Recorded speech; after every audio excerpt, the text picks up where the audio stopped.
ಅಂದ್ರೆ ಅದನ್ನೆಲ್ಲ ಮೈಂಡ್ ಅಲ್ಲಿ ಇಟ್ಕೊಂಡು ನನ್ಗೆ ಒಂದ್ಸಲ ಅನ್ಸಿದೆ, ಒಂದ್ಸಲ ಯಾವ್ದೋ ಟಾಸ್ಕ್ ಆಡುವಾಗ ಜಾರ್ ಬಿದ್ದೆ. ಯಾಕೋ ಜಾರ್ ಬಿದ್ದೆ ಅಂತ ಕೇಳಿದ್ರೆ ಸುಮ್ನೆ ರೊಕ್ಕ ಇದು ಪ್ರೊಮೋ ಕಂಟೆಂಟ್ ಆಗುತ್ತೆ ಅಂತ ಅಂದಿದ್ದ. ಹಿ ನೋಸ್ ಅಂದ್ರೆ 2-3 ರಿಯಾಲಿಟಿ ಶೋ ಆಗಿರೋದ್ರಿಂದ ಅವ್ರಿಗೆ ಗೊತ್ತಿದೆ, ಬುದ್ಧಿವಂತ ಇದೆ. ಓಕೆ, ಇದುವರೆಗೂ ಎಲಿಮಿನೇಟ್ ಆಗಿದಂತ ಎಲ್ಲ ಸ್ಪರ್ಧೆಗಳಲ್ಲಿ ಆಗ್ಬಾರ್ದಾಯ್ತು, ಹುಡ್ಕೋಬೇಕಾಯ್ತು, is deserve to be a finalist ಅಂತ ಅನ್ಸಿದ್ಯಾ? ನನ್ಗೆ ಅನುಷಾ ಬಿಟ್ರೆ ಶಿಶಿರಣ್ಣ.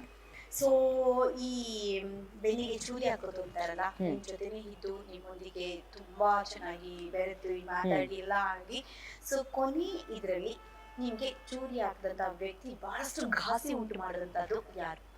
ಐಶ್ವರ್ಯ. ನಾನ್ ಮಾತಾಡದೆ ಇರೋದನ್ನ ಮಾತಾಡಿದೀನಿ ಅಂತ ಹೇಳಿದ್ಲು ಡ್ರೆಸ್ಸಿಂಗ್ ರೂಮ್ ಅಲ್ಲಿ, ನನ್ ಜೊತೆಗೇನೆ ಇದ್ರು. ಸೊ ಆ ವಿಚಾರದಲ್ಲಿ ತನಗೆ ಅವ್ರದ್ದು ವಿಡಿಯೋ ವೀಕೆಂಡ್ ಅಲ್ಲಿ ಬರುತ್ತೆ, ಅವ್ರು ಯಾರೋ ಅವ್ರ ಜೊತೆಗಿರೋರ ಜೊತೆ ಮಾತಾಡ್ಕೊಂಡಿರೋ ವಿಡಿಯೋ ಅದು, ಅದಕ್ಕೂ ನಮಗೂ ಸಂಬಂಧನೇ ಇಲ್ಲ.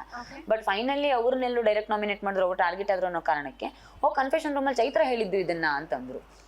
ಸೊ ಅದು ನನಗೆ ಗೊತ್ತೇ ಇಲ್ಲ, ಶಾಕ್. ಅವರೇ ನಾನು ಯಾವಾಗ ಹೇಳಿದ್ದೀನಿ ಅನ್ನೋ ತರ, ಅವ್ರು ಬೇರೇನೋ ಮಾತಾಡಿರೋದು. ಸೊ ಅದನ್ನ ನನ್ನ ಹತ್ರ ಹೇಳಿ ಅಂಡ್ ನಾನು ಅದನ್ನ ಮೋಕ್ಷಿತ ಹತ್ರ ಹೇಳಿರೋದು. ಸೊ ಫೈನಲಿ ಅದು ನಾನು ಹೇಳಿದ್ದು ಅನ್ನೋ ತರ ಮಾಡಿ ತಾನು ಕ್ಲೀನ್ ಚಿಟ್ ತಗೊಳ್ಳೋ ಪ್ರಯತ್ನ ಮಾಡಿದ್ದು ನನಗೆ ಇಷ್ಟ ಆಗಲಿಲ್ಲ. ಅದು ಜೊತೆಲೇ ಇದ್ದು ನಗ್ನಗ್ತಾ ಮಾಡಿದ ಮೋಸ ಅದು. ಹಾಗಾಗಿ ಅದು ತುಂಬಾ ನೋವು. ಸೊ ಬಿಗ್ ಬಾಸ್ ಮನೆಗೆ ಹೋದಾಗ ಚೈತ್ರ ತುಂಬಾ ಮಿಸ್ ಮಾಡ್ಕೊಳ್ತಿದ್ವಿ ಏನೇನ? ಪುಸ್ತಕ ಮತ್ತು ದಿನಪತ್ರಿಕೆ.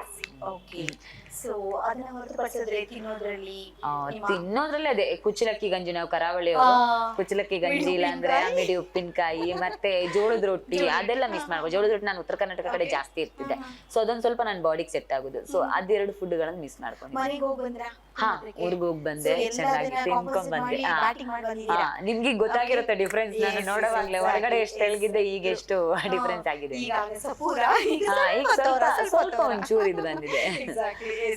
ಇನ್ನು ಸ್ವಲ್ಪ ತೊಂದರೆ ಆಗ್ತಾರೆ,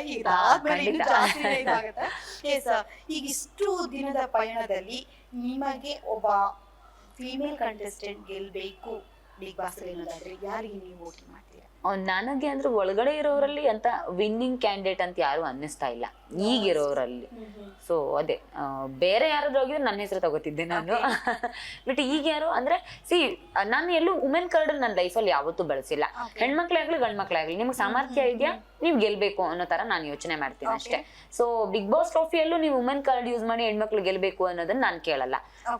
ಕೆಪಾಸಿಟಿ ಇದೆಯಾ, ಅವ್ರು ವರ್ತ್ ಫಾರ್ ದ ವಿನ್ ಅಂತ ಅನ್ಸುತ್ತಾ, ಅವ್ರು ಗೆಲ್ಲಿ, ಅದ್ ಯಾರಾದ್ರೂ ಆಗಿರ್ಲಿ. ಬಿಕಾಸ್ ಬಿಗ್ ಬಾಸ್ ಅನ್ನೋ ಶೋ ಹುಡುಗಿ ಹುಡುಗ ಅನ್ನುವ ಕೆಟಗರಿ ಮೇಲೆ ನಮ್ಮನ್ನ ಆಯ್ಕೆ ಮಾಡಿರೋದಲ್ಲ ಅನ್ನೋದಾದ್ಮೇಲೆ ವಿನ್ನಿಂಗ್ ಅದ್ ಆ ಕೆಟಗರಿಯ ಮೇಲೆ ಆಯ್ಕೆ ಆಗ್ಬೇಕು. ಈ ಸಲ ಹೆಣ್ಮಕ್ಳು ಗೆಲ್ಬೇಕು ಅನ್ನೋ ಕಾರಣ ಗೆಲ್ಬಾರ್ದು, ಹೆಣ್ಮಕ್ಳು ಕೆಪಬಲ್ ಇದಾರೆ ಅನ್ನೋ ಕಾರಣ ಗೆಲ್ಲಿ ಅನ್ನೋದು ನಾನು ಯೋಚನೆ ಮಾಡ್ತೀನಿ.